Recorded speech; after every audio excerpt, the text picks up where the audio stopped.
Bom, então, bom dia a todos. Eu não lido bem com esse negócio de gravação, então é um pouco ruim. Bom, na verdade o tema que a gente vai desenvolver hoje é... Deixa eu desligar isso aqui. Só um minutinho, deixa eu desligar aqui.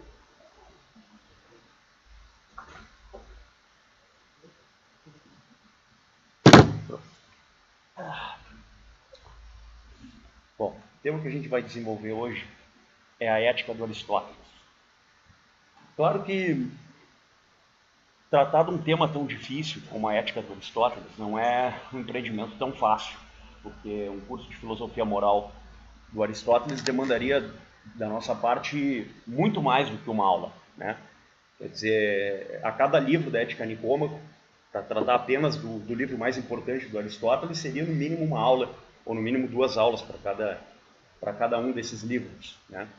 Então, de maneira que a aula que eu vou ministrar hoje a respeito da Ética Nicômaco vai ser uma aula introdutória, sem muitas pretensões intelectuais, mas no sentido de apresentar o tema a vocês de forma clara, concisa e bastante introdutória. O meu objetivo vai ser, então, decifrar na ética do Aristóteles alguns aspectos que são, vamos dizer, fundamentais para o entendimento do estagirita a respeito dos pontos candentes da filosofia moral e candentes também da filosofia política. A ética do Aristóteles, ela não pode ser só compreendida dentro dos limites traçados pela Ética Nicômaca. O livro mais importante do Aristóteles sobre o tema é, sem dúvida alguma, a Ética Nicômaca, um livro conhecidíssimo, um livro que ele endereçou ao seu filho, Nicômacos, mas o engraçado é que Nicômacos também era o pai do Aristóteles, então os comentaristas ficam naquela dúvida se o livro for endereçado ou ao seu pai ou ao seu filho, mas é quase unânime que, pelo menos a grande maioria dos autores entendem que o livro teria sido endereçado ao filho de Aristóteles. E a Ética Nicômaco, ela dá as bases, vamos dizer assim, para a filosofia moral. Mas, de fato, o Aristóteles ele não escreve sobre moral apenas na Ética Nicômaca. Ou seja, o Aristóteles ele tem uma variedade de obras, de forma que em algumas delas ele fala diretamente e em outras delas ele fala indiretamente sobre a ética. A primeira obra do Aristóteles, segundo os comentaristas antigos, que trata do tema da ética, é uma obra, vamos dizer, da juventude do Aristóteles, do tempo em que ele frequentou a Academia de Platão e por volta ali do ano 350, mais ou menos, 349 a.C., ele escreve esse excerto, que é, vamos dizer assim, um fragmento de reflexões a respeito da teoria ética, da teoria moral. E esse fragmento é chamado Protrepticus Logos, que em grego significa, vamos dizer, o discurso ou o ato de fala que corresponde a uma forma adequada de vida humana. Então veja que já no Protrepticus existe em Aristóteles a preocupação sobre entender a ética como uma forma adequada de viver bem. Agora, é claro que os problemas que são ali ventilados, articulados, já no Protrepticus Logos, nesse fragmento primário da obra do Aristóteles, são ainda bastante incipientes frente à totalidade do pensamento do autor. Né? Quer dizer, se nós formos a fundo na ética do Aristóteles, e nisso parece que os comentaristas são unânimes nesse sentido, com exceção do Werner Jäger, talvez, nós vamos perceber que praticamente todos eles apontam que no Aristóteles não existe exatamente uma mudança, um cambiamento de pensamento de uma obra moral para outra. O que existe, na verdade, é um aperfeiçoamento desse mesmo escopo originário, que vai, a partir das obras maduras já do Aristóteles, encontrar um aperfeiçoamento muito maior do que aquilo que tinha lá no Protrepticus Logos, que é essa obra da juventude do Aristóteles. Do ponto de vista direto, o Aristóteles escreveu 4 grandes obras sobre filosofia moral. A primeira é esta, o Protrepticus Logos, é uma obra de juventude. A outra seria a Magna Moralia, que é uma obra um pouco já que há dúvida, na verdade, a respeito da autoria do Aristóteles quanto a esse fragmento, não existe uma unanimidade entre os comentaristas. A Ética Eudêmio, ou Ética Eudêmica, que é uma obra, vamos dizer assim, intermediária nessa acepção. E, por fim, o grande tratado de ética, que é a Ética Nicômaca, né? E nas 4 obras principais do Aristóteles, existe uma única grande preocupação, que é a seguinte: o que é e o que significa o bem humano verdadeiro? Então, ética diz respeito à forma como o ser humano conhece e vive esse bem que lhe é apropriado. É claro que nessas 4 obras, a forma como o bem humano verdadeiro vai ser traçado, vai ser identificado e conhecido, vai de certa forma ganhar, como eu disse, um aperfeiçoamento maior.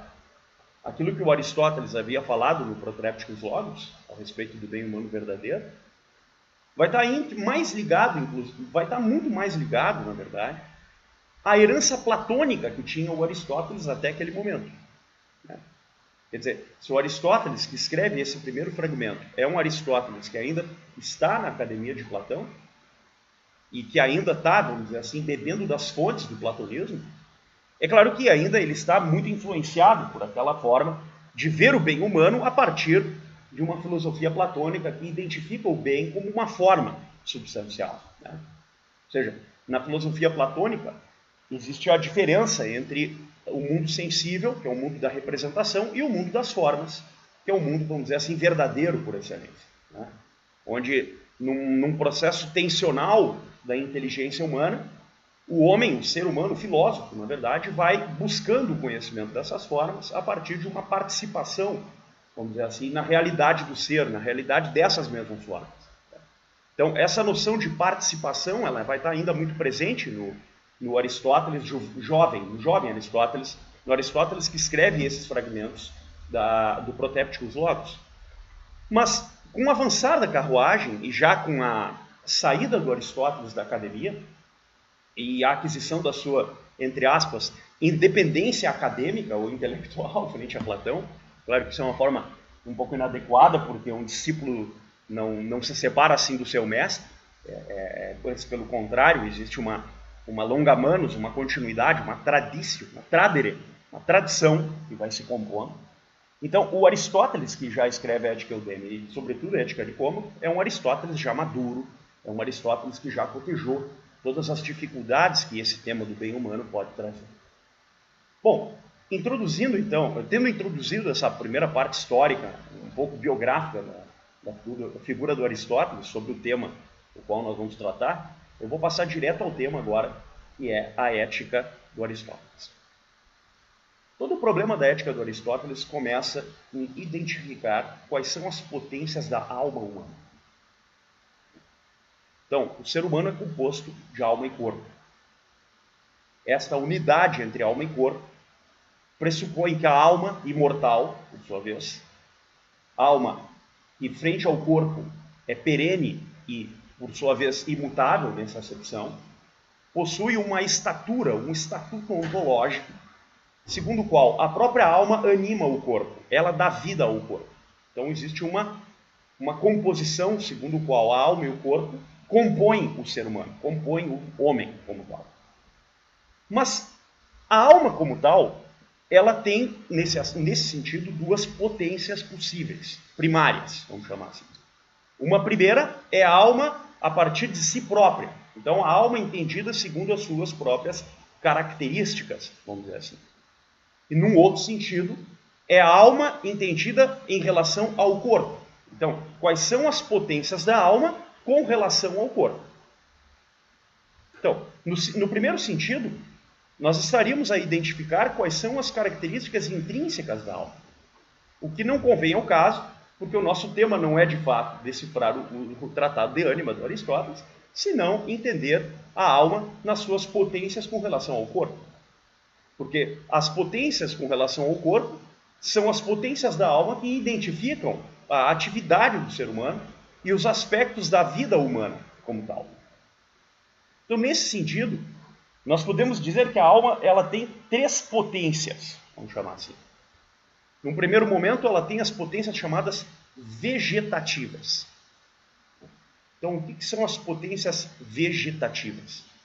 São as potências que nos aproximam de todos os seres vivos, plantas, por exemplo, seres biológicos. São as potências que condizem com aquelas necessidades básicas e biológicas que correspondem à manutenção da nossa existência corporal. Então, no que corresponde, então, essas potências vegetativas? Elas correspondem, basicamente, à nossa nutrição, aquilo que é, vamos dizer, próprio do alimento humano, e que é fundamental para a manutenção da espécie biológica, como também o crescimento da espécie. Então, a potência vegetativa da alma é uma potência que corresponde ao crescimento e à nutrição. Está claro isso aqui? Essa primeira potência? São três. A primeira é a vegetativa. Há uma segunda potência, que é a potência sensitiva. Então, o que é a potência sensitiva? A potência sensitiva corresponde àquela faculdade da alma que diz respeito à cognição, por assim dizer, dos elementos sensíveis da realidade. Por exemplo, é pela potência sensitiva que eu, pelos sentidos, identifico primariamente a realidade. Não numa compreensão intelectual da realidade, mas numa compreensão sensível. Eu identifico o objeto ao qual eu estou dirigindo a minha atenção no primeiro momento. Ou seja, a potência sensitiva, de algum modo, ela está muito presente, vamos dizer assim, como uma sombra, como um fundamento da nossa cognição. Ela corresponde àqueles elementos necessários para que a cognição possa, a consciência humana possa administrar os dados observados e, a partir dessa administração, aí sim, buscar um fundamento maior que estará nessa terceira potência que nós já vamos falar. Veja que essa potência sensitiva, ela nos aproxima dos animais. Os animais também têm, de algum modo, memória, têm, de algum modo, os mesmos sentidos que nós. Ou seja, as potências sensitivas, elas são o nosso lado animal. Vamos chamar assim. Né? Está claro até aqui ou não? Então, potências vegetativas, potências sensitivas. Vejam que, frente às potências vegetativas, as potências sensitivas, elas já abarcam todas as potências vegetativas. Elas, de certo modo, correspondem ao ato, vamos chamar assim, usar a categoria do Aristóteles, correspondem ao ato dos quais as potências vegetativas se, vamos dizer, atualizam. Então, as potências sensitivas, elas são, por assim dizer, elas abarcam as potências vegetativas porque, frente a elas estão num grau de superioridade, num grau maior. Vamos chamar assim. Né? Tá claro até aqui ou não? Só que é uma terceira categoria de potência, que é o que nós vamos chamar de potência intelectiva. Então vejam o seguinte, para o Aristóteles, a alma possui três partes ou três potências. Duas partes irracionais, que são as potências vegetativa e sensitiva, e uma parte racional, que é a potência intelectiva. Está claro até aqui ou não? Agora tem um detalhe. Essa parte intelectiva, ou parte racional da alma, vamos chamar assim, dianoética, ela parece ser aquilo que mais nos identifica com Deus, ou parece ser a partícula de Deus, do Aristóteles, ou de um Deus, ou do Deus, mais própria, vamos dizer assim, da sua natureza em nós. Porque, afinal de contas, ela corresponde a uma parte da alma que condiz com a natureza mesma da alma, com a nous, com o intelecto. E essa parte racional é o que permite chamar o ser humano de homem. Isto é, diferenciá-lo das demais espécies que também possuem as potências anteriores. Por exemplo, do ponto de vista da potência vegetativa, nada nos diferencia de uma planta. Do ponto de vista da potência sensitiva, nada nos diferencia dos animais. Então, o que nos diferencia dos animais e das plantas como seres vivos e seres animados que somos? O que nos diferencia é esta terceira parte da alma, chamada intelectos. Está claro isso aqui ou não? Então, o intelecto é aquilo que é próprio do ser humano. Aquilo que é particular e, ao mesmo tempo, próprio do ser humano e que o diferencia das demais espécies existentes.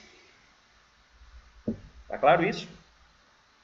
Agora bem, se isso é o que diferencia o ser humano das demais espécies, quer dizer, é a potência, vamos chamar assim, par excellence, por excelência da pessoa, do ser humano, isso significa dizer que essa é a parte que, por sua vez, explica muito melhor a natureza específica do ser humano frente às demais entidades e os demais seres existentes.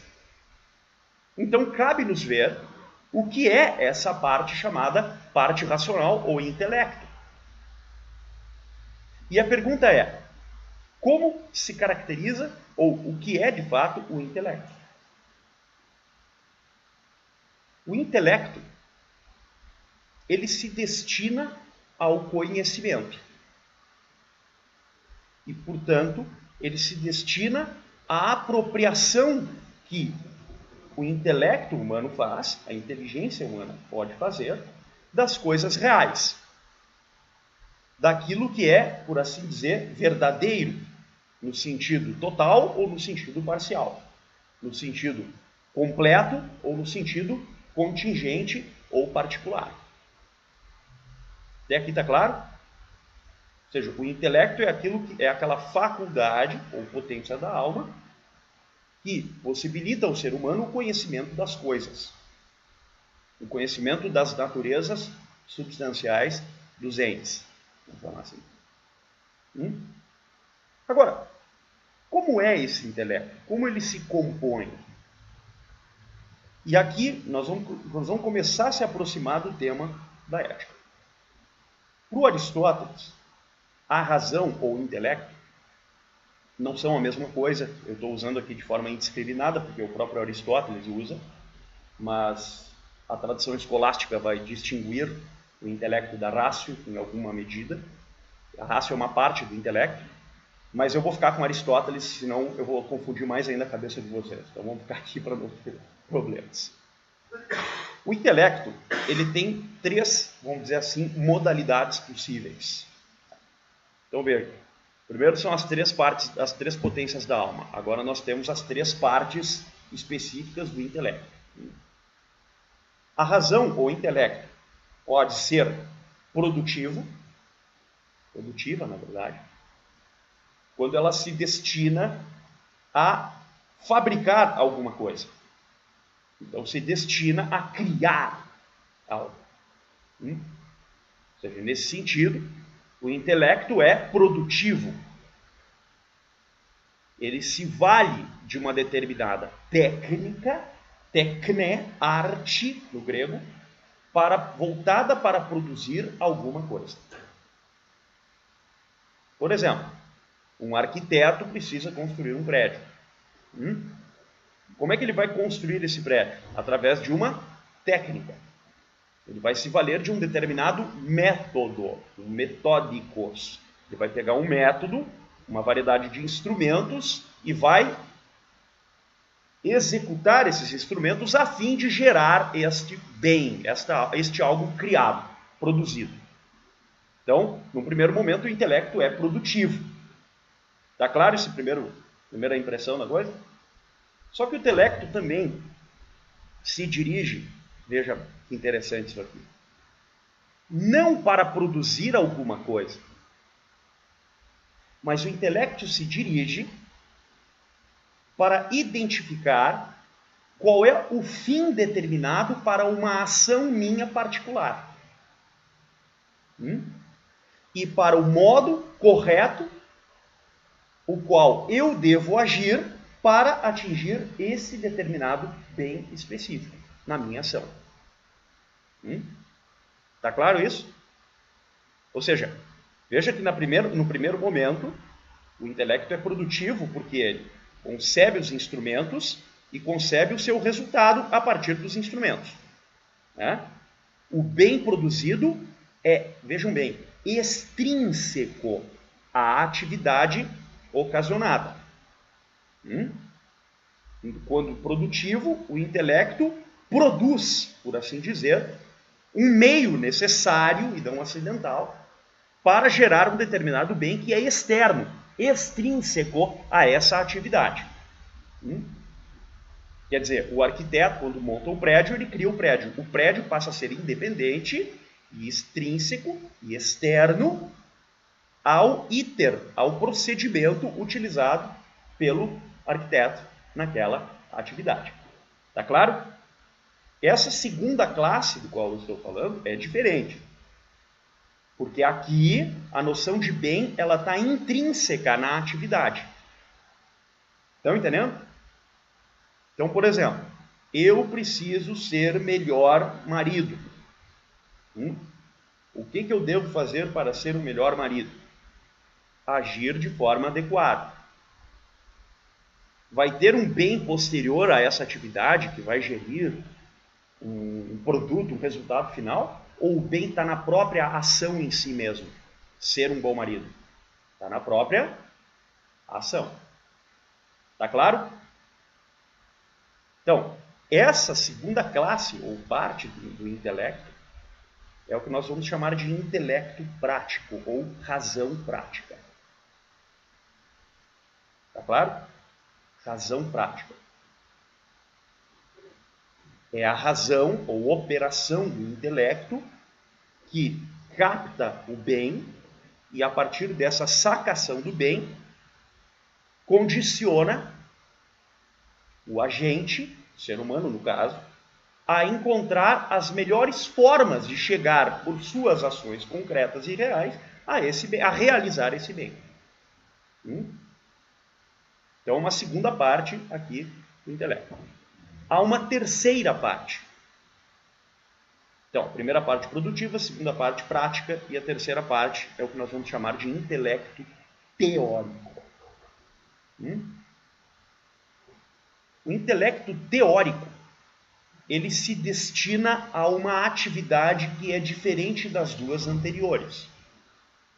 Que não é exatamente uma atividade, eu usei o termo de forma imprecisa, mas é, vamos dizer assim, uma forma adequada, tá certo? De operar esse intelecto, chamado intelecto na sua dimensão teórica, que é o que nós podemos considerar como vida contemplativa ou contemplação. O intelecto teórico, então, ele tem um destino, um fim, que é distinto das demais classes de operações intelectuais.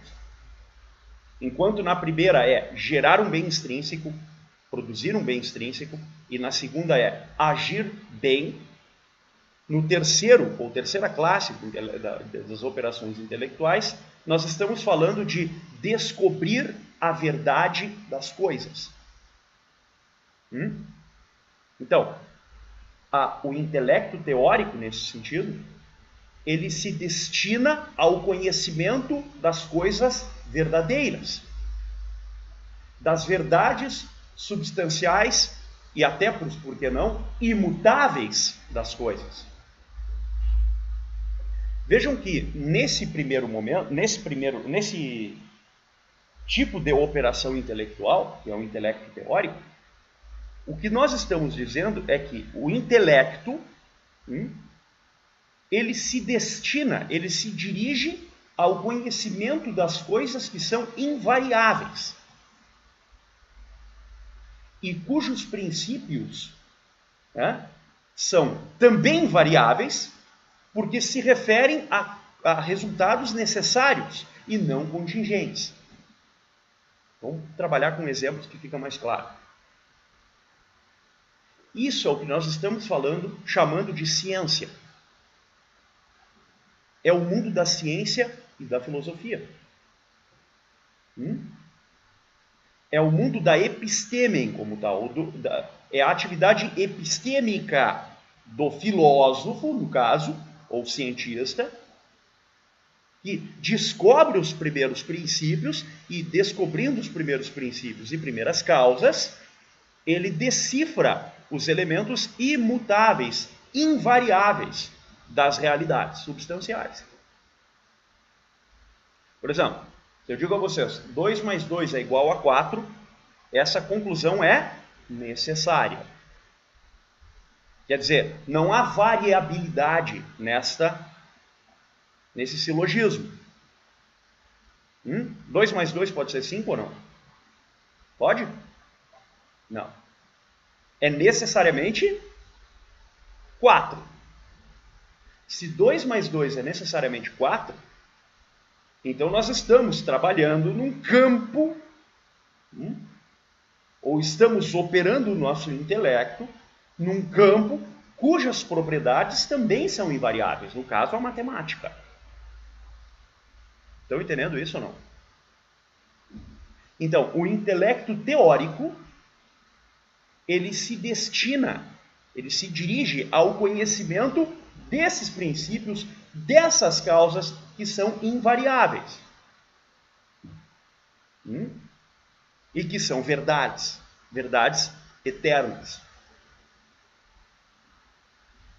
Agora, vejam que se nesse caso nós estamos trabalhando com a contemplação, do que ou de que âmbito de realidade e de experiência nós estamos tratando quando falamos do intelecto prático? Da vida prática. Então, o intelecto prático, ele se dirige não ao conhecimento das coisas que são invariáveis e dos princípios que são, por assim dizer, imutáveis, mas ele se dirige ao conhecimento daquilo que é variável e, portanto, aos princípios que são relativos e não necessariamente absolutos.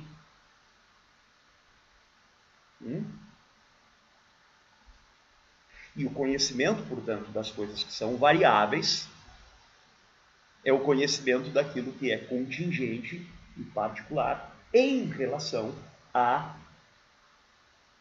universalidade. E isso é o que nós vamos chamar aqui de vida prática, ou vida ativa, para usar um jargão da Hannah Arendt. Agora bem, se isso é assim, então parece que a ética ela tem a ver com este modo de inteligir a realidade, o modo prático. Ou seja, é algo pertencente ao mundo da razão prática, do intelecto prático. Então, nos cabe verificar o seguinte. Em primeiro lugar, quais são as virtudes próprias do intelecto? E segundo, quais são as virtudes existentes para o ser humano como tal? Do ponto de vista das virtudes, não virtudes do intelecto, mas virtudes, existem duas classes possíveis de virtudes, vamos chamar assim. As virtudes que o Aristóteles vai chamar de dianoéticas e virtudes éticas. A fim de classificar e compreender melhor as definições, a gente poderia chamar assim: virtudes do intelecto, virtudes intelectuais, virtudes ou excelências da inteligência e virtudes do caráter humano. as virtudes, eu vou começar pelas virtudes do caráter, porque eu acho que elas são mais exemplificativas e estão, por assim dizer, mais próximas. O que são as virtudes do caráter? São aquelas virtudes que correspondem aos bons hábitos. As formas habituais de viver bem, de viver virtuosamente. Por exemplo, coragem. A coragem é uma virtude do caráter. O que é ser corajoso? É sair dando porrada em todo mundo?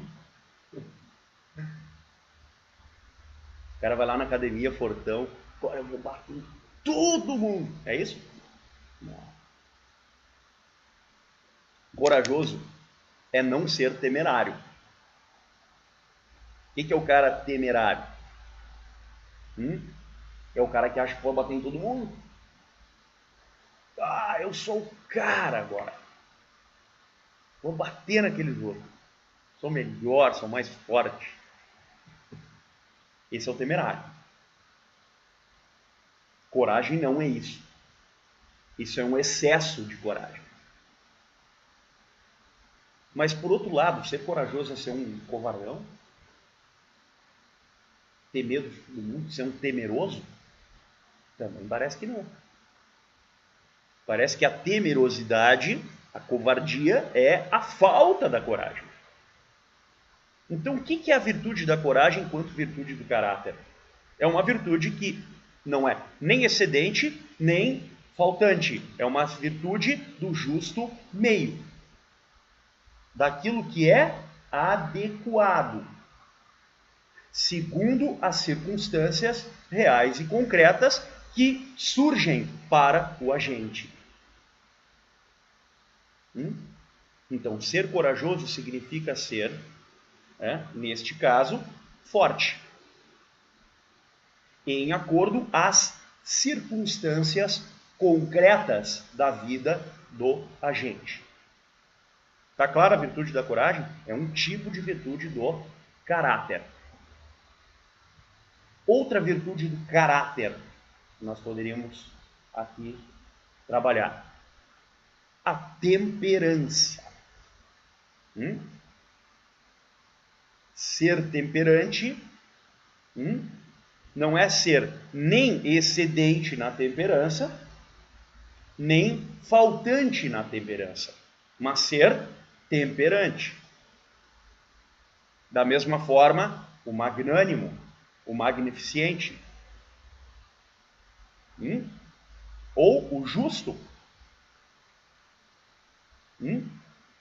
Não é ser nem excedente nem faltante na justiça, mas é ser justo, ser proporcional, em dar a cada um o que é devido, segundo o seu mérito ou circunstância. Estão entendendo? Virtudes do caráter são as virtudes éticas, vamos chamar assim. Mas tem o seguinte: essas virtudes, que são hábitos bons, que o ser humano adquire, não podem, de fato, existir sem estarem, em última análise, ancoradas nas outras virtudes. Em particular, uma delas. Nós já vamos ver qual é. Então, existem as virtudes do caráter e existem as virtudes do intelecto. São virtudes dianoéticas. Virtudes intelectuais, vamos chamar assim. E aqui nós temos dois tipos de virtudes. Uma virtude, que é a virtude do intelecto enquanto intelecto teórico, e uma outra virtude, que é a virtude do intelecto enquanto intelecto prático. Está claro até aqui ou não? Eu estou tentando ir mais devagar possível para que nada escape. Só um detalhe antes que me escape, faço uma pequena observação. Quando eu falo intelecto teórico e intelecto prático, eu não estou falando que existem dois intelectos em nós. Eu estou falando que existe um intelecto que faz duas operações diferentes. É claro? Não é que existe um intelecto teórico aqui na minha cabeça e que existe um intelecto prático aqui. Não, isso não existe. Existe um único intelecto e ele faz duas operações distintas, com fins distintos. Tá claro? Então, qual é a virtude própria do intelecto teórico?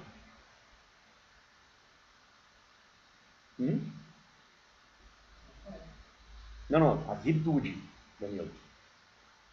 Qual é a virtude própria desse intelecto teórico? Sabedoria. Então, quando alguém dirige o seu intelecto para o conhecimento das coisas invariáveis, dos princípios, das causas, o que ele está querendo? Adquirir o quê? Qual é a virtude que está ali? Sofia, sabedoria.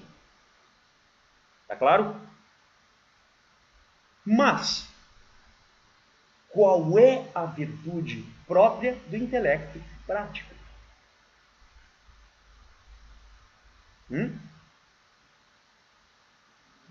Perfeito. A prudência. O Aristóteles chama essa excelência intelectual de um nome frônesis. Então, a frônesis, a prudência, alguns tradutores usam a expressão sabedoria prática. Eu tenho medo de usá-la, eu acho que ela confunde, mas tudo bem. A frônesis é a virtude da inteligência prática. Então, as duas virtudes dianoéticas são a sabedoria e a frônesis. Tá claro? O que faz a frônesis? Quer dizer, a frônesis é uma virtude do intelecto prático, dessa potência da alma. Então, o que faz a frônesis, a prudência? Ela conduz, vejam bem, a inteligência prática que capta o bem próprio para aquela ação em particular, também dispõe de uma variedade de meios disponíveis para que o agente escolha e haja em acordo aquele determinado meio específico. O que faz a frônesis, a prudência? Prática para a sabedoria prática para escolher qual o melhor meio, caminho para realizar esse bem. Vamos voltar ao início da aula. Eu quero ser um bom marido. Veja o que eu falei, eu quero, quer dizer, eu desejo. Há uma tendência, um apetite da minha natureza para este bem, que é ser um bom esposo. Tá claro? Então, esse apetite, que é natural em mim, estabelece essa tendência natural para o bem, este apetite natural para o bem, no caso de ser um bom esposo, pressupõe que eu delibere sobre uma variedade de meios possíveis para ser um bom esposo. Por exemplo, se eu traísse a minha esposa, isso seria um meio bom, adequado? Ou não? Não.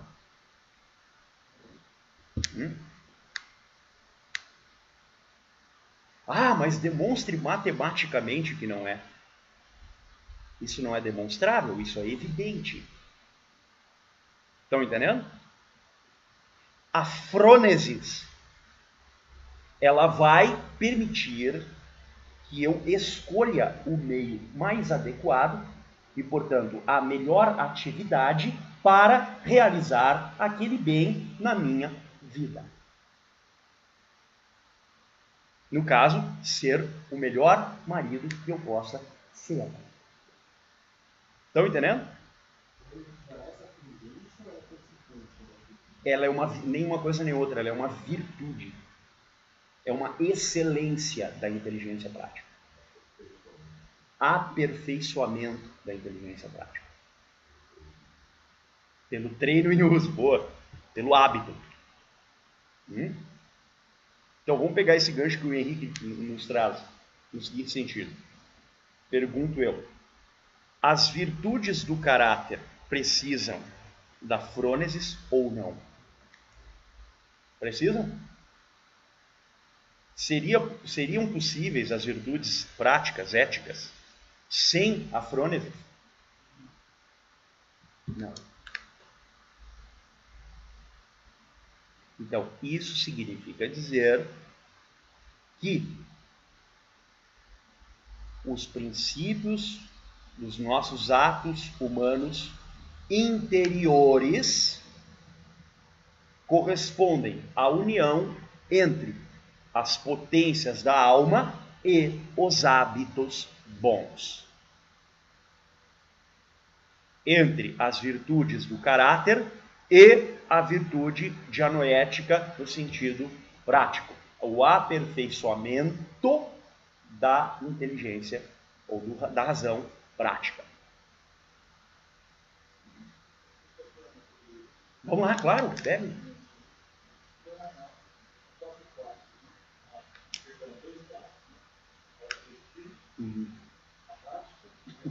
Isso. Mais na prática, exato. A tônica dela está na prática. Na teórica. Não, as duas são dianoéticas. A frônesis também é dianoética. Isso. A dianoética, ela tem duas virtudes, vamos dizer assim. Elas correspondem a duas virtudes do intelecto. A sabedoria e a prudência. Exatamente. Está claro até aqui para todos ou não? Sim? Então agora nos cabe ver o seguinte. Qual é o bem humano verdadeiro? Qual é o bem próprio do ser humano? E qual a função que ele desempenha na vida humana?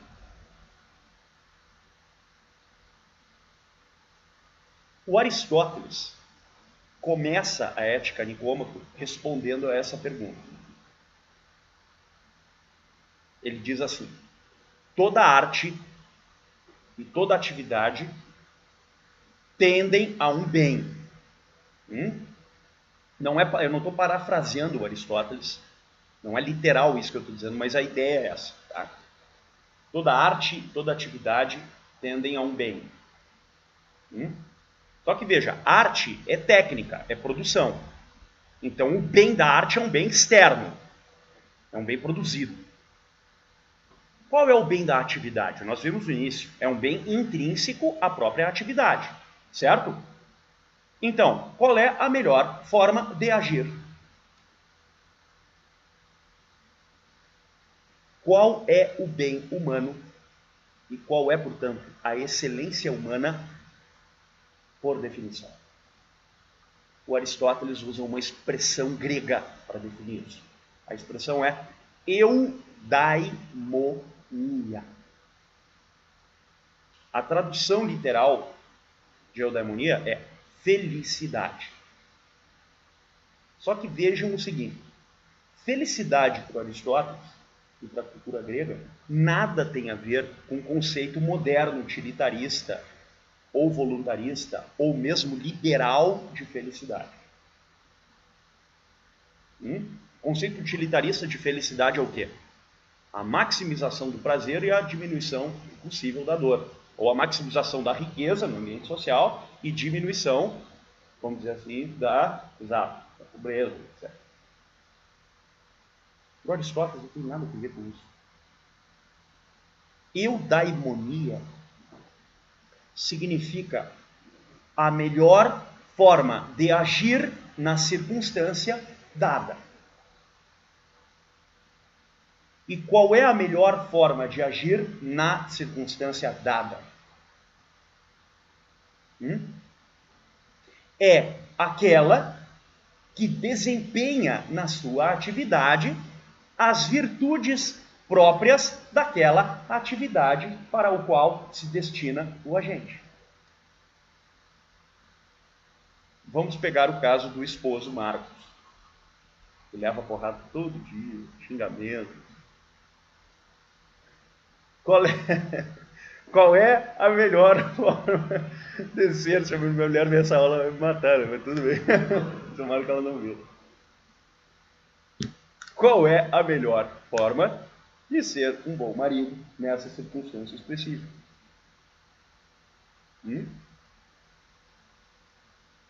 É agir como um bom esposo. Quer dizer, deliberar sobre os meios disponíveis e escolher o melhor bem, aquele que é mais adequado nesta atividade específica. Então, quando eu vou agir em conformidade com as virtudes práticas que são correspondentes a essa atividade específica, nessa circunstância, no caso, ser um bom marido, eu sou excelente nessa atividade.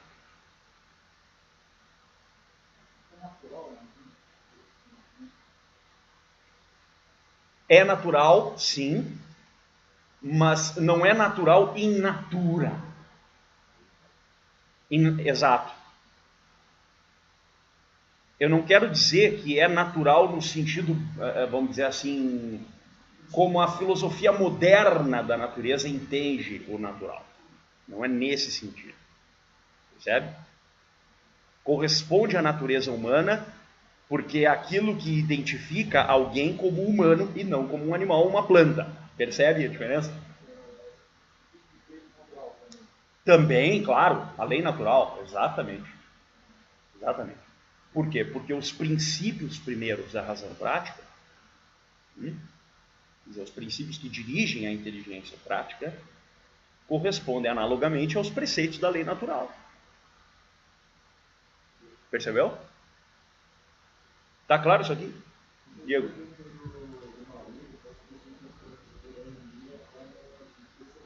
Isso, perfeito. Exatamente isso. Agir por excelência. Agir de modo excelente. Então, como é que nós poderíamos definir eudaimonia com Aristóteles? A questão é complexa, porque o Aristóteles ele tem múltiplas definições para a expressão eudaimonia, todas elas se correspondem entre si. Mas no Protrepticus Logos, ele tem uma forma de definir eudaimonia, que é muito precária, muito ainda sustentada, ancorada no platonismo. Na Ética Eudêmica, ele já define melhor, e na Ética Nicômaca ele define de 3 formas distintas, uma no livro 1, uma no livro 2 e uma no livro 6. E lá no livro 10º, ele também tem algumas indicações, quando fala da amizade. Mas nós poderíamos definir com Aristóteles a eudaimonia como a atividade da alma racional conforme a excelência. Isso é, conforme as virtudes próprias para aquela atividade nas circunstâncias dadas. Tá claro isso, gente, ou não? Então, a eudaimonia, ela tem pelo menos 4 possíveis aspectos de identificação. A eudaimonia é, em primeiro lugar, uma atividade do homem, porque é uma atividade da alma racional. E, portanto, é uma atividade própria do intelecto prático. Tá claro? É aquilo que São Alberto Magno vai chamar de as potências motrizes do intelecto possível. Quer dizer, é claro que a potência intelectual, ela depende da potência sensitiva e da vegetativa. Mas, segundo o mesmo Alberto Magno, as potências sensitivas são como uma sombra da alma racional. Quer dizer, a razão, o intelecto precisa dos sentidos. Não é isso? Precisa daquele mundo do imaginário, da memória, das intenções, dos significados que a potência sensível consegue pegar.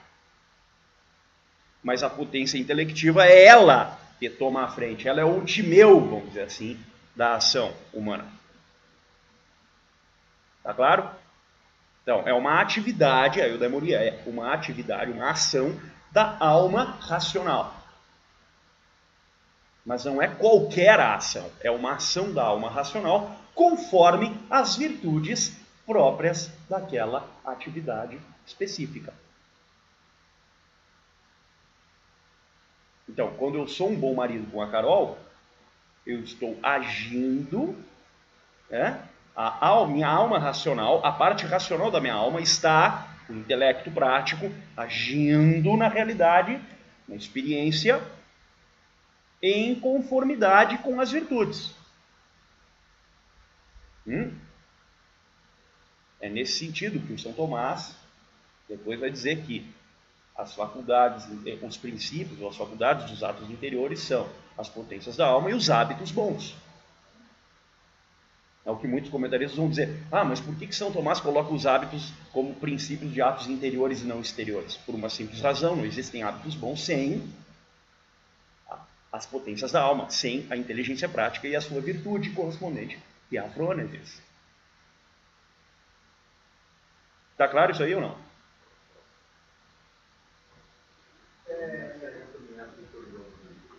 Peraí, repete o último. Exactly, sir. Isso me faz lembrar a forma como o Cleiton está muito mais associada à forma como os jornalistas espirituais expõem essas coisas. Agora, São Tomás já faz de uma maneira diferente. Né? Nesse caso, que você está falando do hábito, o hábito que São Tomás é um pouco diferente. Ele vai definir que o nome de hábito. Sim, exatamente. Eu estou definindo com Aristóteles. Tá. Porque aí eu fiquei fazer esse paralelo. Não, nem faça. Nem faça porque é uma outra aula. Nem faça porque peço assim pela própria compreensão da aula em si. Porque aí seria outra aula, na verdade, sinceramente. Só a questão 45, a 90 já é um outro negócio. Que não é aqui, porque o Aristóteles ele não vai enfrentar isso com muita, digamos assim, com muita digressão, entende? Ele vai até aqui, ponto. Queridos, alguma dúvida até aqui ou não? Não tinha alguma coisa? Não? Achei que você ia perguntar alguma coisa. Não desculpe. Bom, então, está claro que a eudaimonia, nessa primeira acepção conceitual, vamos dizer assim, ela tem esse caráter, vamos dizer assim, conceitualmente falando, formal. Né? Quer dizer, ela parte de um aspecto que é próprio do que é inteligível ao homem, das potências da alma e dos atos bons, mas ela também pressupõe as circunstâncias dadas pelo mundo real, concreto, da vida cotidiana, que, por sua vez, exigem uma certa razoabilidade, vamos dizer assim, nos meios, tá certo? Onde, para algumas atividades, são necessárias virtudes mais importantes e adequadas do que outras, e o contrário também. As circunstâncias vão moldar, vamos dizer assim, o componente das situações onde o agente terá que agir bem conforme as virtudes próprias daquela ação concreta em si própria. Então esse é um primeiro elemento, aspecto, vamos dizer assim, da eudaimonia. Há um segundo aspecto que é importante. A eudaimonia, ela também traz para a nossa reflexão um aspecto, vamos dizer assim, funcional. Quer dizer, a eudaimonia é o bem por excelência no sentido prático. Mas ela é o bem por excelência para o ser humano ou há algum bem maior do que ela?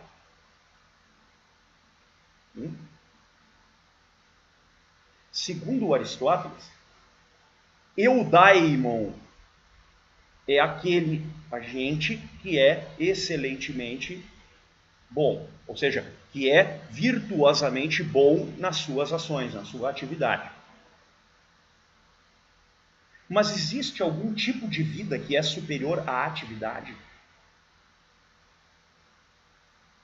Algo que, portanto, corresponde mais à natureza própria do homem do que ser excelente na vida prática, exemplo, na vida política?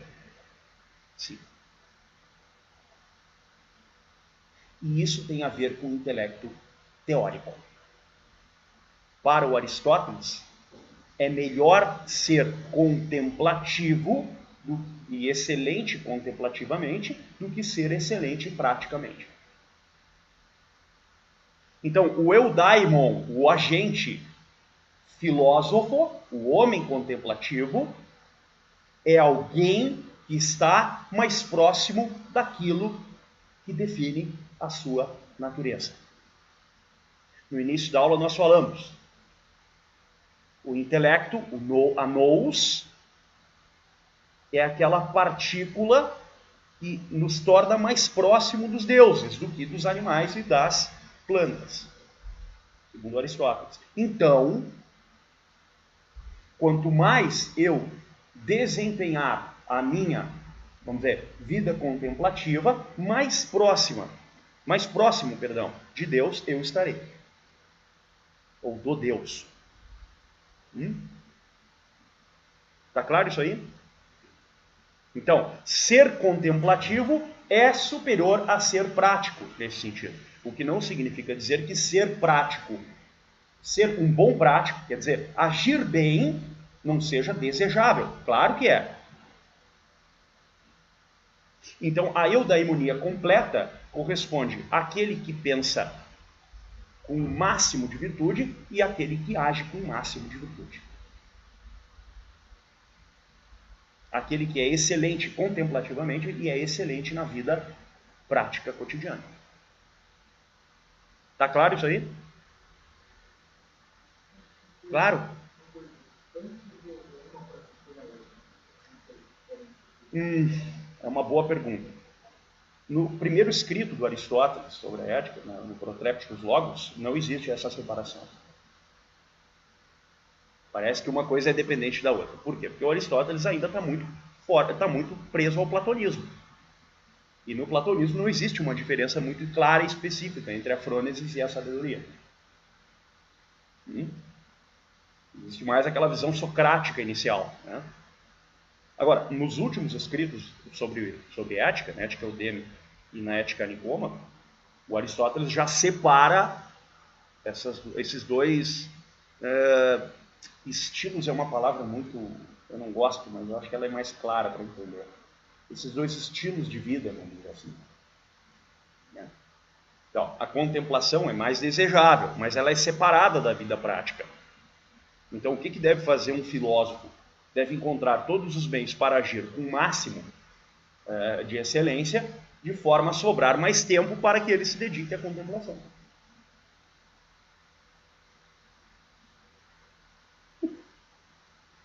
Tá claro? Então, essa é um segundo aspecto do bem, da eudaimonia. Há um terceiro aspecto, que é o que nós vamos chamar de aspecto autárquico da eudaimonia. A eudaimonia é um bem autossuficiente. Porque não é um bem que dependa de outro bem para ser realizado, mas é um bem final. Ou seja, na variedade de ações humanas possíveis, nós geralmente precisamos de alguns bens em razão de outros bens. Não é isso? Isso faz parte da vida. Há bens que são relativos a um bem maior ou posterior, e há bens que são absolutamente autossuficientes, que não se destinam a outrem, ou a outros bens, mas são, por assim dizer, autorreferenciáveis e autojustificáveis. A eudaimonia é um bem final, porque é um bem que não depende de outros bens para ser realizada. Ela é o máximo, corresponde ao máximo de realização possível na vida humana e na comunidade. E aqui a gente entra no último elemento e aspecto da eudaimonia, que é a dimensão, por assim dizer, da koinonia, ou a dimensão da comunidade política. Qual é a melhor comunidade política para se viver? É aquela em que os seus cidadãos, os seus agentes, agem de forma excelente de acordo com a parte racional de suas almas. E nas circunstâncias concretas, agem em conformidade às virtudes próprias daquela atividade. No caso da política, as virtudes próprias da política, as virtudes próprias do mando. Mas é claro que numa polis serão necessárias instituições que forneçam os meios necessários para que, nas circunstâncias concretas, os homens possam agir em conformidade com as virtudes próprias da sua atividade naquele contexto. No caso do mando, o poder.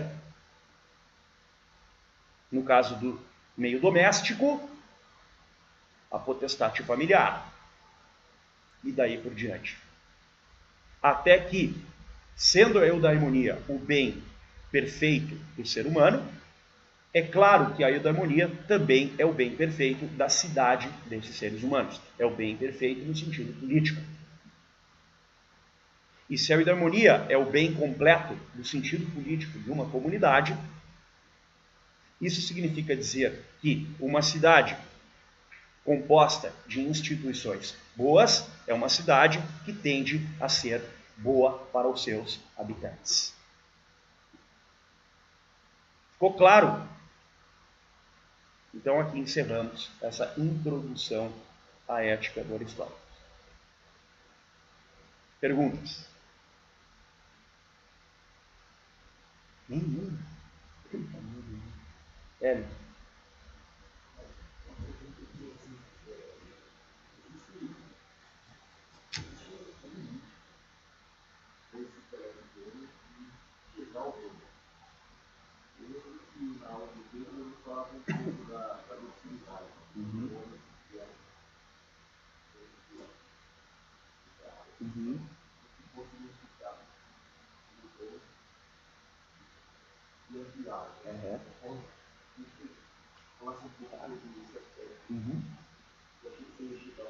É porque essa é uma segunda aula, na verdade, porque são as partes componíveis da prudência, da Frônesis, né?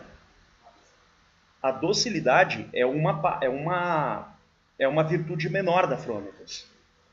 Ela é uma parte da Frônesis. Como é a solércia, como é entre outras, várias, né? Existem muitas ali.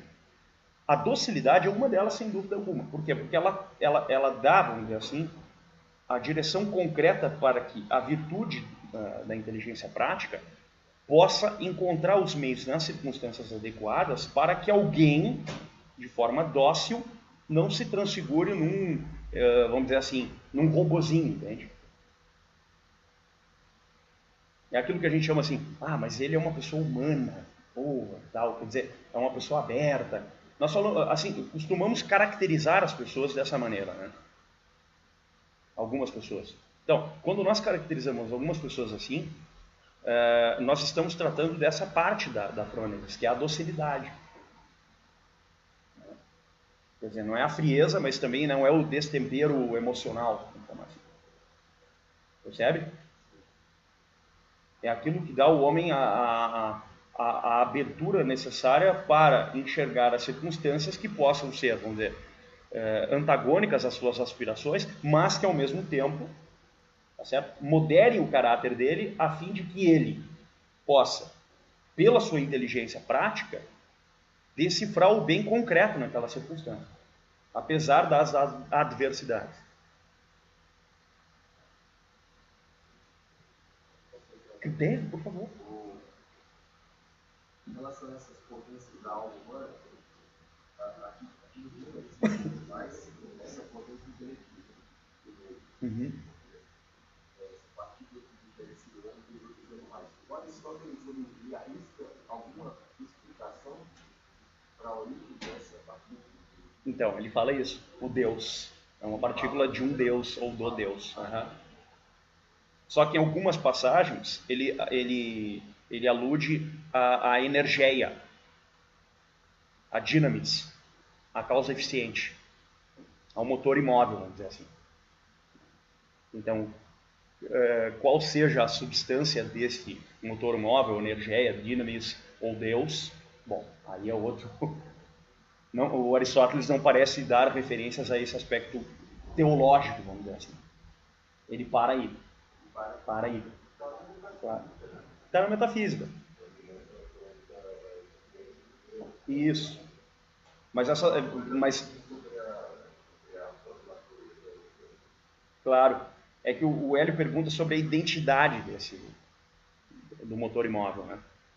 Quem é este? Percebe? Não há um atributo pessoal dirigido ali na metafísica, mas nesse sentido. Por isso, é uma ontologia, vamos dizer assim. Filipão. Na qualificação que está agora no favor do governo, tem um diz que a busca da felicidade na comunidade, ou não vai ver essa qualificação que ele faz com relação ao poder? Tem tudo a ver. Tem tudo a ver. Ele primeiro, claro, ele faz uma descrição dos regimes políticos existentes. O que ele faz? Ele foi em cada comunidade política, Tebas, Corinto, Atenas, etc., a história de Atenas, e identificou uma variedade de regimes políticos existentes. Então, é uma descrição da realidade institucional, vamos chamar assim, da cidade. Mas ainda que seja uma descrição, ela tem um componente qualificador. E o componente qualificador consiste justamente em identificar quais dentre esses regimes que conduzem as formas básicas do bem humano nessa sociedade, nessa comunidade, e quais aqueles que impedem isso. Quer dizer, quais são os regimes que conduzem ao bem comum, ao bem de todos, naquilo que todos têm em comum na cidade, parafraseando o professor César, e quais são aqueles regimes que não favorecem isso, mas que negam o bem comum, e que, portanto, negam a natureza da política, são, vamos chamar assim, impolíticos. São negadores da política. Então, por exemplo, essa descrição ela tem um propósito de identificar, vamos dizer, quais são as instituições políticas contingentes que favorecem a que os seres humanos se desenvolvam bem, né?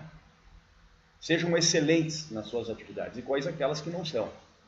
Então, por exemplo, a monarquia é um regime excelente, porque a monarquia favorece a que os habitantes da koinonia possam desempenhar as virtudes próprias de cada qual das suas vidas, né, das suas atividades. Né? A aristocracia também, a politeia também. Mas a oligarquia não, a tirania não, a democracia não, certo? Né? Democracia aqui, demagogia, não democracia no sentido moderno, né? Tá claro? Mas a democracia, o pessoal vê hoje, pode-se dizer que ela acaba destruindo algumas classificações, porque historicamente ela demonstrou que para você alcançar a felicidade, se ela for, né, ela é mais viável? Ou se permite ainda uma discussão? É que é engraçado, ela parte de um princípio, tá certo? Que é um princípio de justiça. Na verdade, mais do que princípio, é um critério de justiça, que é a igualdade. E do ponto de vista da participação política, a igualdade é de base. É uma igualdade do ponto de partida. Né? Todos têm um peso, um voto. Vamos chamar assim. Mas o problema é que a democracia tal como nós a compreendemos hoje, por conta desse critério de justiça política chamada igualdade, pressupõe uma regra para medir a expressão, vamos dizer assim, do que é a forma básica, ou de quais são as formas básicas, vamos dizer, dos meios para se atingir o bem comum. E a regra básica é a regra da maioria. E a regra da maioria tem um aspecto utilitarista possível, né? Entende? De maximizar a vontade, entre aspas, ou interesse, entre aspas, da maioria. E sobrepujar os direitos da minoria. Aí o que se fez? Bom, se encontraram meios de também barrar o sobrestamento, digamos assim, dos direitos da minoria. Como? Colocaram direitos para todos nas constituições, né? Direitos fundamentais, direitos da pessoa humana. Bom, muito bem. Só que qual é o problema que continua? É que o acesso dessa maioria ao ato de decisão pressupõe que o ato de decisão esteja, por assim dizer, composto, tá certo? Caracterizado muito mais pela dimensão da doxa do que, de fato, da episteme prática, da inteligência prática. Quer dizer, é muito mais o conteúdo opinativo, tá certo? Do conteúdo da decisão em si própria, dessa maioria, que conta. Então, a democracia é um regime baseado em opiniões e continua sendo. É claro que existem, vamos dizer, modelos estatais que distinguem os níveis de instituições de forma a permitir cada vez mais com que as opiniões tenham um espaço reduzido e que o mundo das convicções antropológicas, culturais, tenha um espaço maior. Por exemplo, os países onde que diferenciam chefia de Estado e chefia de governo, né? É claro que a função do governo está muito mais ancorada nas opiniões, a função do Estado naquilo que é mais próprio do mundo dos valores, do mundo do consenso, etc. Mas isso não é literal, não é ipsis literis, né? Quer dizer, há dose de opinião na função estatal e a dose de verossimilhança, vamos chamar assim, no mundo do governo, né? Então a atividade política como tal, a atividade da decisão, ela, embora tenha como fim o favorecimento desses meios para que todos atinjam a excelência nas suas atividades correspondentes, por outro lado, a política, ela tem esse problema de fundo. Política é decisão. Esse política é decisão, qual é a dose do opinativo que há aí dentro, né? Percebe? Talvez o regime mais adequado fosse o regime que transfigura as opiniões a partir dos debates, a partir do diálogo, do enfrentamento, em algo mais verossímil, né? Não algo meramente possível, mas algo verossímil. E do verossímil improvável. E do provável no certo. Percebe? Naquela transição da poética para a retórica, para a dialética e para as conclusões. Mas é claro que na política o mundo das conclusões é quase inexistente, né? É claro que eu estou falando em tom poético. Alguém mais? Claro, por favor. Você nos Estados Unidos falou do filósofo, do cientista, Uhum.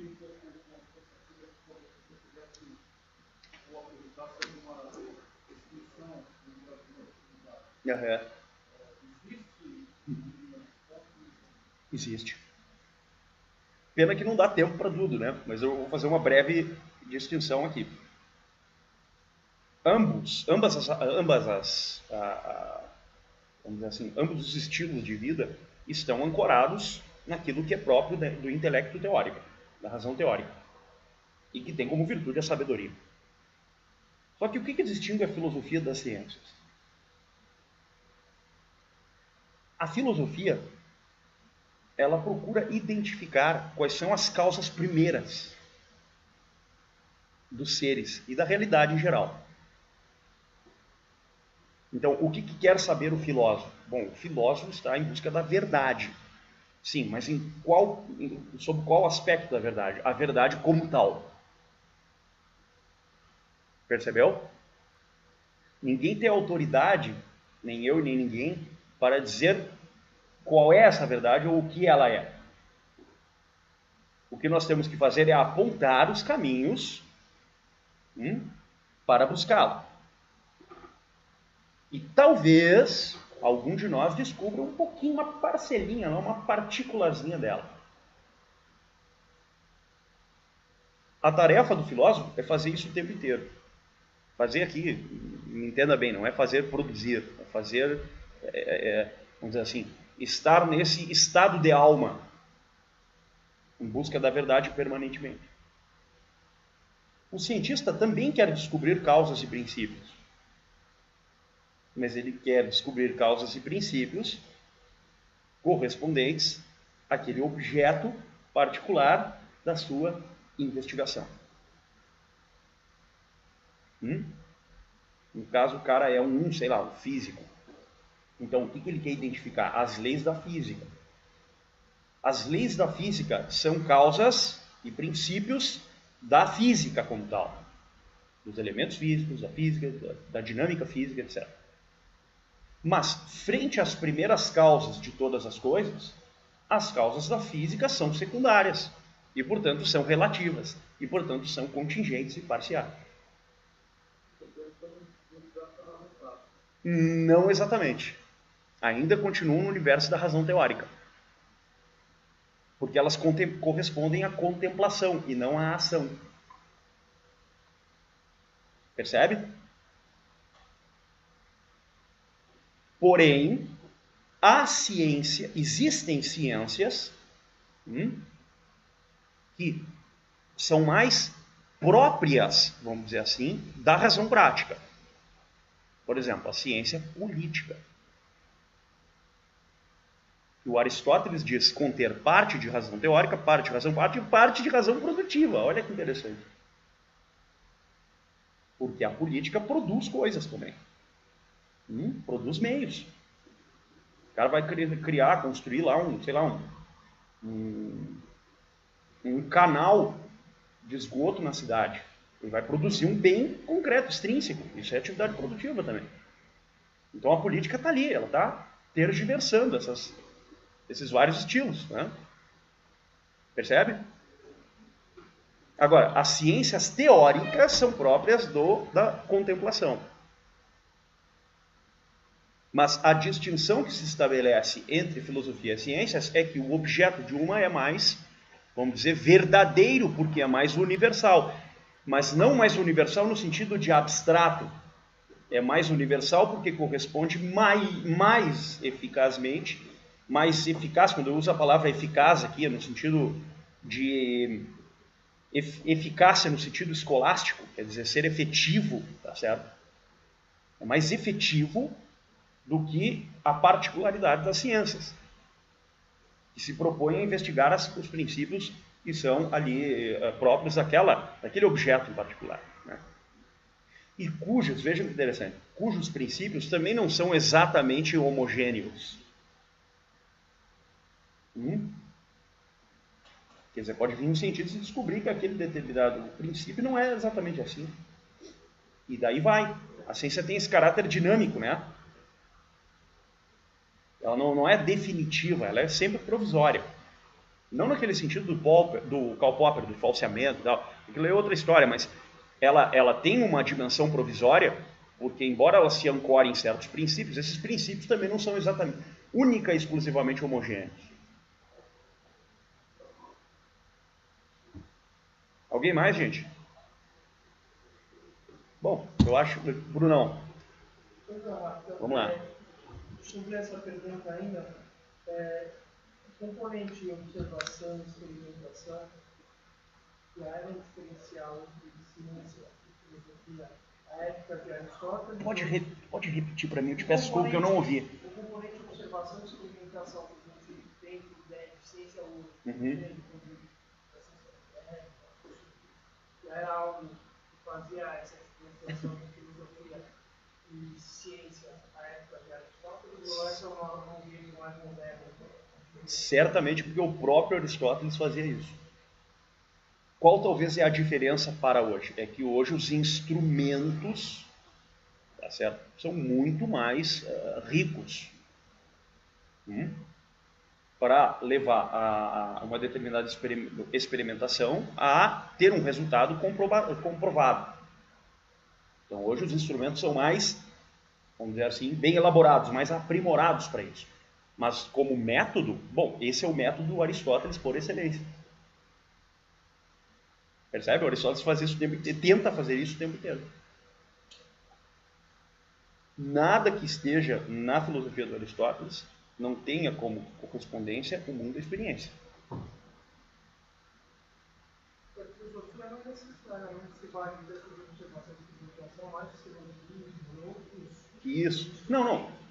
Claro. Quando eu digo assim, mundo da experiência, eu não quero dizer que o Aristóteles é um empirista, de maneira alguma. Né? Nunca. Eu digo experiência nesse sentido metodológico, segundo a busca pela comprovação. Que se destina a um determinado âmbito. Ao âmbito das demonstrações, não tanto ao mundo das evidências. Percebe? Como são os princípios da razão prática, por exemplo, são evidentes, são indemonstráveis. Diferente dos princípios da razão teórica.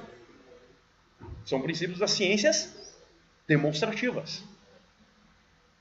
Como diz São Tomás, na questão 96, são conclusões demonstrativas. Per modum conclusiones.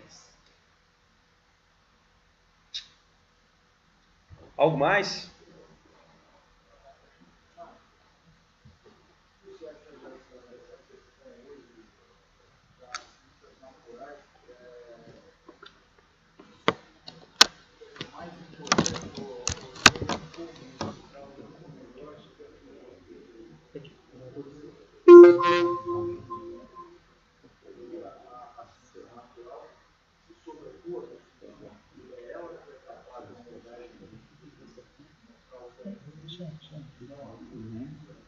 Isso para mim tem um nome, fetichismo naturalista.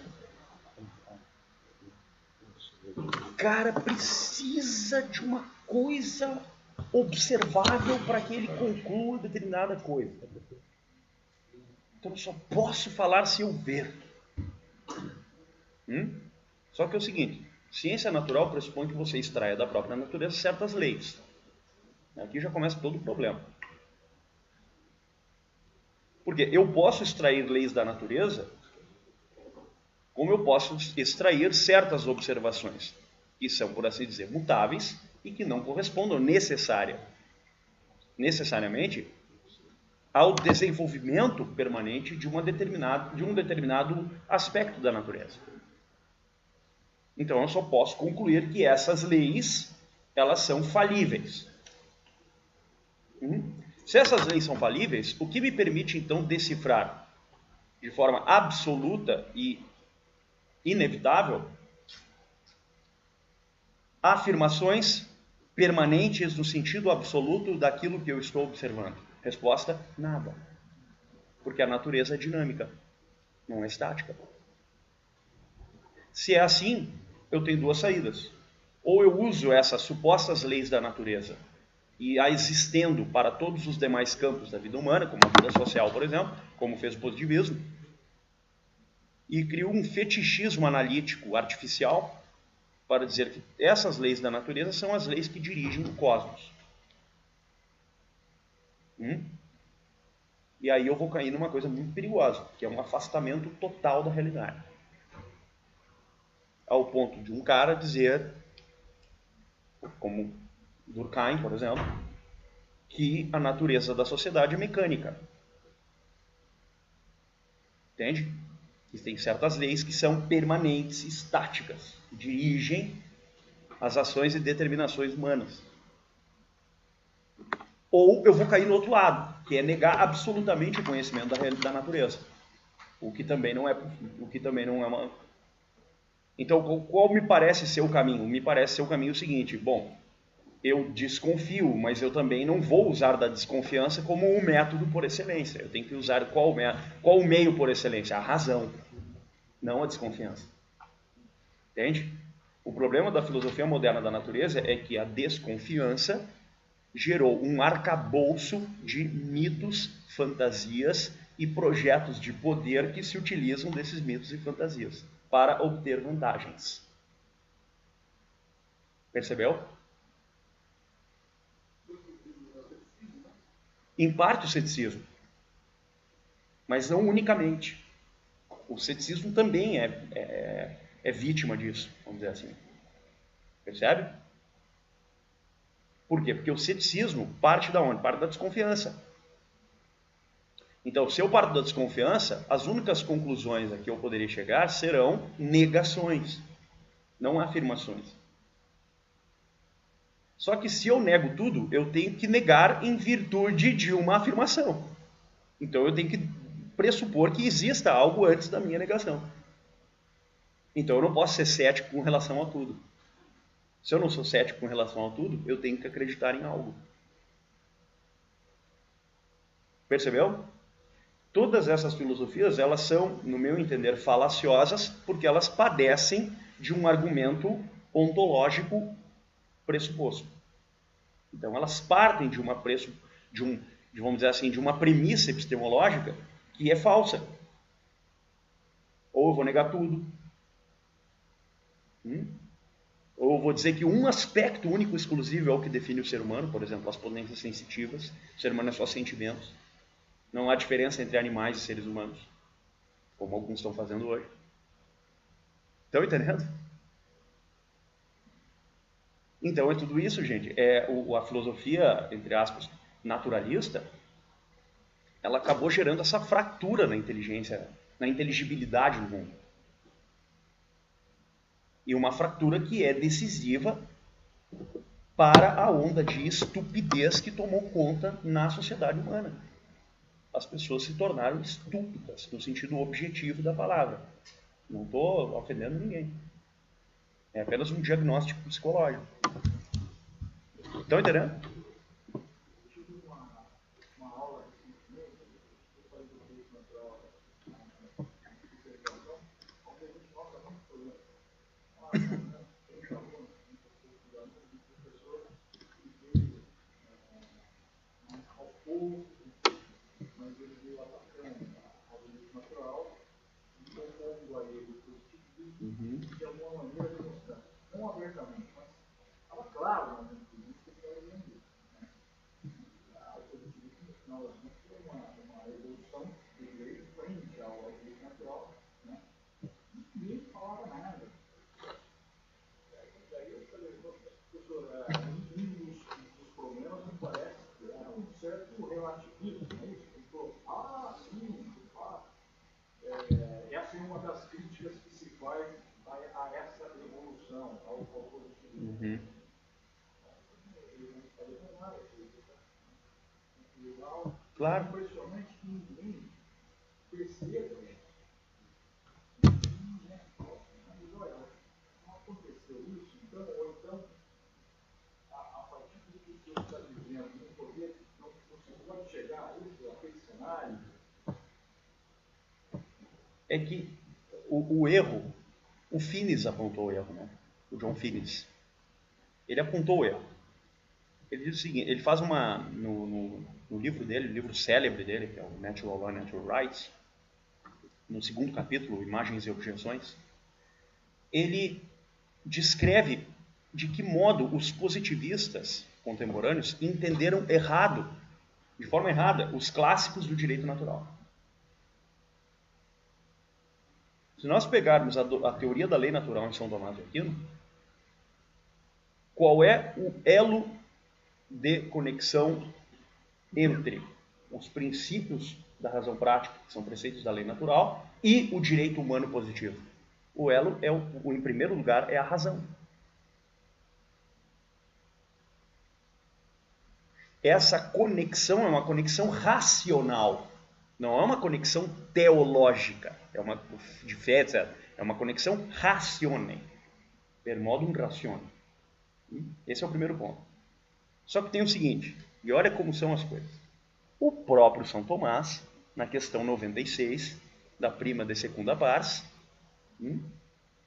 na questão 96, salvo engano, artigo 4º, ele diz com todas as letras que, para que o direito positivo se ancore no direito natural, é necessário que o legislador ponha a lei através de uma determinada forma prevista no sistema jurídico. Então, a forma de validação da lex humana, segundo São Tomás, em nada diverge dos positivistas.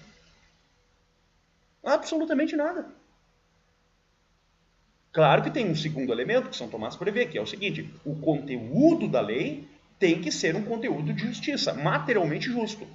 Agora, no sentido formal, não existe nenhuma diferença entre a teoria tomista da lei natural e, portanto, a tradição do direito natural que se edificou a partir de Tomás e os positivistas nesse aspecto formal. A diferença consiste justamente na referência à matéria da lei. Aí sim. Também aquela confusão que eles fazem com a supremacia do direito e a supremacia da lei, né? Também, porque claro. A supremacia do direito é o justo, né? Isso. Essa confusão acaba... Também. A pessoa entende a supremacia do direito como a supremacia da lei positiva. Exatamente. Porque os positivistas vão entender o quê? Qual é a visão errada sobre o direito natural? Ah, o direito natural é abstrato, o direito natural é teológico, o direito natural é algo não palpável, o direito natural é algo não concreto. Percebe? Todas essas formas de compreensão do direito natural pelos positivistas são totalmente erradas. Eles estão compreendendo a tradição do direito natural segundo os teóricos modernos do direito natural. Grotius, Wolff, Pufendorf e, em parte, o Soares. Porque a acusação que também coloca o Soares nesse saco de gato é totalmente indevida. Claro que eu estou fazendo meia culpa. Totalmente indevida. Mas aí também seria outra aula, né? Ver a questão de como o Soares descreve essa relação da lei natural e do direito natural. Porque em São Tomás, e o Finis coloca bem isso aí, parece claro, a lei natural, os preceitos da lei natural correspondem aos primeiros princípios, às exigências básicas do ser humano, do bem humano, né? As formas básicas do bem humano, que são os princípios da razão prática. Agora, o direito natural não é a lei natural. O direito natural é o direito da moralidade. Tem a ver com essas virtudes práticas, éticas, virtudes do caráter, em sociedade, no aspecto relacional. Percebe? O direito natural é isso. O direito natural é a moral. A lei natural não é moral, ela é pré-moral, vamos chamar assim. Ela traz uma variedade de preceitos que são anteriores à moral. E, portanto, são princípios evidentes e indemonstráveis. Como de São Tomás. Está claro? Então, há que se ver isso, essa distinção entre o que de fato é a tradição do direito natural e, de outro lado, o que de fato os teóricos do positivismo entenderam de forma errada o que seja o direito natural, que é a maioria. Todos, para te falar a verdade, que eu vi, todos entendem errado. O Hart, o Haas, o Ross, o Dworkin, todos eles. Isso falando na academia do primeiro mundo. Porque se fosse no Brasil, bom, aí é melhor eu ficar quieto. Entendeu? Muito obrigado a todos.